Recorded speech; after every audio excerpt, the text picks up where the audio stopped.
नमस्कार, आप देख रहे हैं लुक मीडिया। सीबीएसई और देश के तमाम सारे बोर्ड्स की परीक्षाओं के नतीजे लगभग आ चुके हैं और नतीजे चौंकाने वाले हैं, क्योंकि इस बार कई विद्यार्थियों को 100% मिले हैं। जी हां, पूरे के पूरे 100 नंबर हर सब्जेक्ट में। इसी पर हमने लोगों से उनकी राय जाननी चाहिए। और एक भाई साहब जिनकी खुद की बेटियां सीबीएसई में पढ़ती है, उन्होंने अपना नाम गोपनीय रखने की शर्त पर हमें अपने विचार एक चिट्ठी के माध्यम से भेजे। प्रिय संपादक महोदय, सीबीएसई बोर्ड की 12वीं की परीक्षा का रिजल्ट आया है। 2 बच्चों ने 500 में से 499 अंक हासिल किए हैं। बच्चे बधाई के पात्र हैं। मौजूदा शिक्षा व्यवस्था रुलाई की पात्र है। पेपर सेट करने वाले दुहाई के पात्र हैं और कॉपियां जांचने वाले कुटाई के पात्र हैं।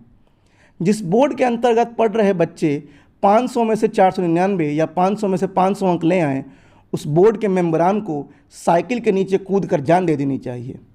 जिस पेपर में बच्चों के 100 में से 100 अंक आएँ, उसकी पेपर सेट समिति के हर सदस्य को चुल्लू भर पानी में डूब जाना चाहिए।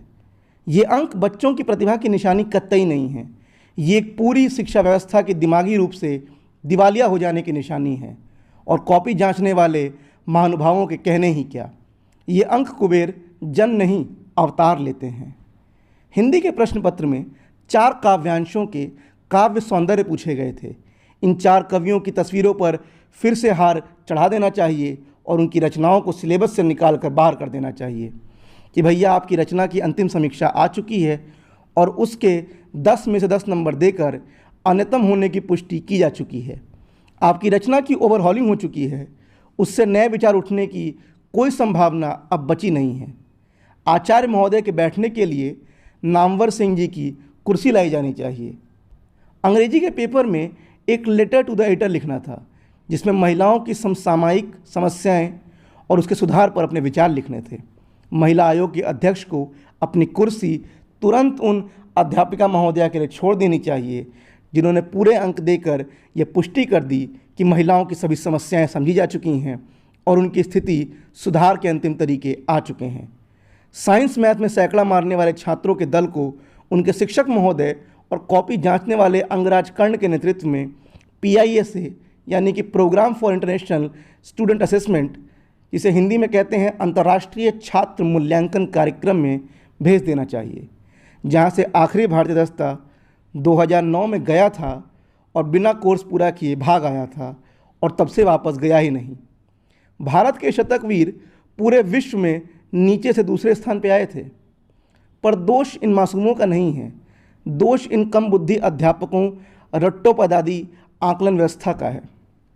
इस आकलन व्यवस्था से निकले रट्टू बसंत कोचिंगों की लिफ्ट से IIT एम्स के माले पे जाएंगे, फिर सफलता की लिफ्ट चढ़कर मल्टीनेशनल कंपनियों में जाएंगे और फिर विश्व की मल्टीनेशनल कंपनियां कहेंगी कि भारतीय छात्रों की एम्प्लॉयबिलिटी ही नहीं है, हमें इनकी फिर से ट्रेनिंग करानी पड़ती है। अरे कैसे एम्प्लॉयबिलिटी नहीं है मियाँ? हमारे लड़के के तो प्रैक्टिकल में 30 में से 30 नंबर आए थे इंटर में। गजब बात करते हैं आप भी। और जब एप्पल का को-फाउंडर कह देता है कि भारत के छात्रों में रचनात्मकता नहीं है, आप फनफना जाते हैं। आपका फनफनाना जायज़ है। कोई आपके बच्चों को ऐसा कैसे कह सकता है? तो आप भारतीय शिक्षा व्यवस्था के दिए इन शतकधारी अंडों को सेइए, दुलारिए, इनके साथ फ़ोटो खिंचाइए, उनकी मार्कशीट को व्हाट्सएप का स्टेटस बनाइए। सुना है 499 वाली एक बिटिया परेशान है कि उसका 1 नंबर इसलिए कम रह गया क्योंकि वो सोशल मीडिया पर अपना समय देती थी। उसे पूरी तरह से एंटी सोशल ना बन पाने का दुख है। मुझे उससे सहानुभूति है। उसके रिश्तेदारों को उसे तुरंत एक आइसक्रीम देनी चाहिए और सर पर हाथ फेरते हुए कहना चाहिए, बेटा सब ठीक हो जाएगा। अंततः एक बार फिर से 12वीं के परिणामों की बहुत बहुत बधाई। मैं इन शतक वीरों पर गुलाब की पंखुड़ियों और CBSE पर बाकी का गमला फेंकना चाहता हूँ। भवदीय, एक अभिभावक। इस चिट्ठी में दिए गए तथ्य लेखक के खुद के हैं और हम उसे सही या गलत नहीं ठहराते हैं। बाकी निर्णय हम आप लोगों पर छोड़ते हैं। और ताज़ा खबरों के लिए देखते रहिए लुक मीडिया।